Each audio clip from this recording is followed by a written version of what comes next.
अस्सलाम वालेकुम 6 क्लास।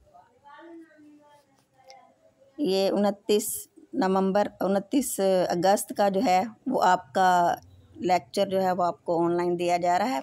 28 अगस्त के लेक्चर में मैंने आपको हम सबक नंबर 11 मोहब्बत मुझे उन जवानों से है, ये इकबाल का शेर था जिसके ज़रिए से मुसन्निफ़ ने जो है वो नौजवानों को एक पैगाम देना चाहते हैं। ये मैं आपको तारुफ़ जो है इस शेर का पस मंज़र और तारुफ़ जो है वो 28 अगस्त के लेक्चर में बता चुकी हूँ। तो आज हम 29 अगस्त की डायरी में सफ़ा नंबर 102 इसकी रीडिंग करते हैं और इनके जो इकबाल के अशार हैं उनका मैं आपको थोड़ा सा पस मंज़र साथ साथ बताती जाती हूँ। आज 9 नवंबर था। 9 नवंबर जैसे कि सब बच्चे जानते हैं और सब बच्चों को पता है कि ये इकबाल की पैदाइश का दिन है, यानी कि अल्लामा इकबाल जो हैं वो 9 नवंबर को पैदा हुए थे। हामिद और फातिमा टेलीविज़न पर अपना पसंदीदा क्विज़ प्रोग्राम देख रहे थे। इनका जोश व खरोश दीदनी था। दीदनी का मतलब देखने के काबिल था, यानी वो इतने खुश हो रहे थे इस प्रोग्राम को देखकर। मेज़बान शुरका से अल्लामा मोहम्मद इकबाल रहमतुल्लाह अलैह से मुतल्लिक़ सवालात के जवाबात पूछ रहे थे। मेज़बान जो उसका होस्ट था और शुरका यानी कि शरीक जो थे, वो शिरकत करने वाले जो लोग थे ना, उनसे वो सवाल जवाब कर रहे थे।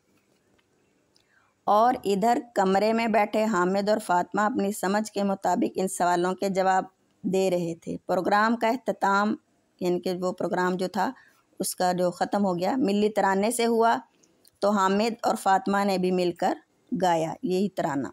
और वो तराने का शेर है, चीनो अरब हमारा हिंदुस्तान हमारा, मुस्लिम है हम वतन है सारा जहां हमारा। इस शेर का मैं पस मंज़र आपको थोड़ा सा बता दूं कि ये शेर उस वक़्त का है जब इकबाल जो हैं वो हिंदू मुस्लिम इत्तेहाद के हामी थे। वो चाहते थे कि हिंदू मुस्लिम जो हैं वो मुसलमान और हिंदू जो हैं वो हिंदुस्तान में मिलकर रहें, इकट्ठे रहें, आपस में इत्तेफाक व मोहब्बत से रहें और रवादारी को अपनाते हैं कि मुसलमान जो हैं वो अपने दीन व मज़हब के मुताबिक ज़िंदगी गुजारें और हिंदू जो हैं वो अपने मज़हब पे कायम रहें। लेकिन जब उन्होंने देखा कि ये जो है नामुमकिन है, हिंदुओं और मुसलमानों का एक जगह पे इकट्ठा रहना नामुमकिन है, तो फिर उनके ख़यालात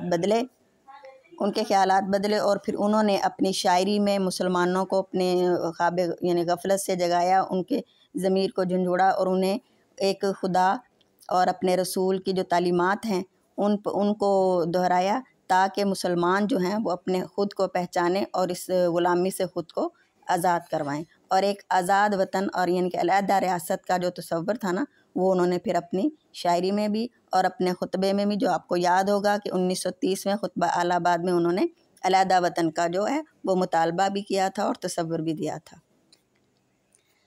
बच्चों की आवाज़ सुनकर दादा जान कमरे में चले आए और बोले, बच्चों आपने ये तराना खूब पढ़ा है, क्या आप जानते हैं कि ये मिली तराना किसने लिखा है? हामिद ने झट से जवाब दिया, अल्लामा मोहम्मद इकबाल रहमतुल्लाह अलैह ने। ये सुनकर दादा जान ने उसे शाबाश दी। फातिमा ने कहा, दादा जान आज आप हमें अल्लामा मोहम्मद इकबाल रहमतुल्लाह अलैह के बारे में बताएं। ये सुनकर दादा जान बोले, जी बेटा ज़रूर। फिर बात जारी रखते हुए बोले, अल्लामा मोहम्मद इकबाल रहमतुल्लाह हमारे कौमी शायर हैं। उन्होंने अपनी शायरी के ज़रिए से बरसगीर के मुसलमानों को ख्वाब गफलत से बेदार किया और उन्हें इस्लाम के असूलों पर अमल करके अपनी खोई हुई अज़मत दोबारा हासिल करने की तलकीन की।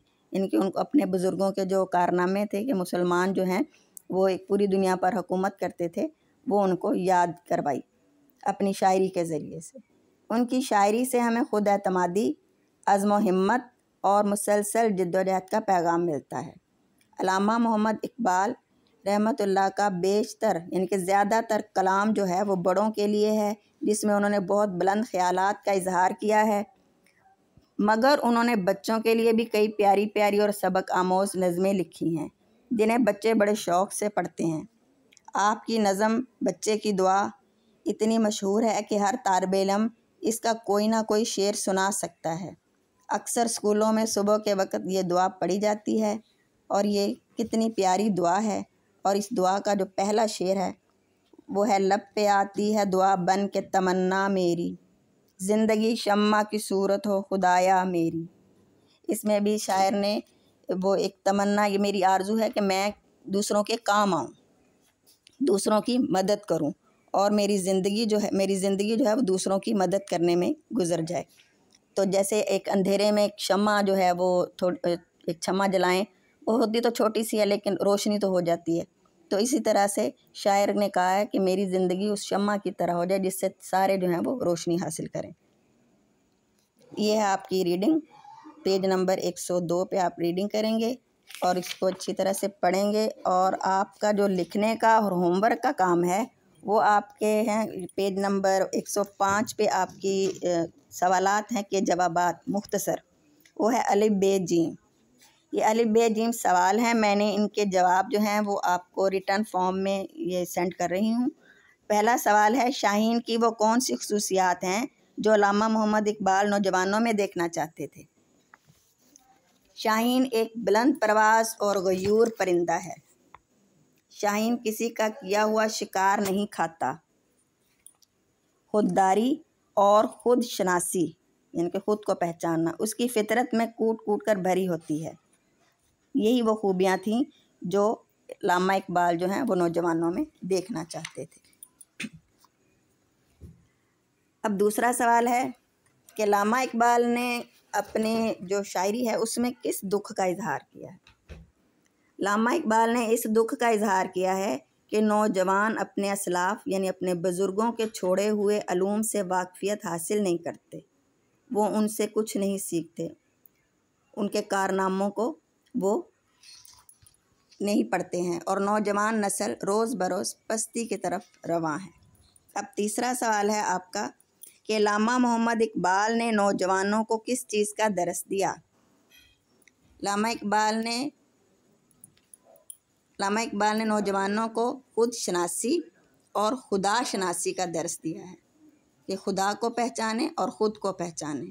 وہ نوجوانوں کو شاہین کے نام سے پکارتے تھے۔ ان تینوں سوالوں کا آپ کا ہوم ورک ہے، یہ آپ کے لکھنے کا کام ہے، اور آپ نے ریڈنگ جو ہے وہ اچھی طرح سے پڑھنی ہے اور یاد رکھنی ہے، اور یہ ان میں جو اشعار ہیں نا، ان کا پس منظر جو بتایا میں نے، آپ نے وہ بھی اچھی طرح سے یاد رکھنا ہے۔ والسلام فی امان اللہ۔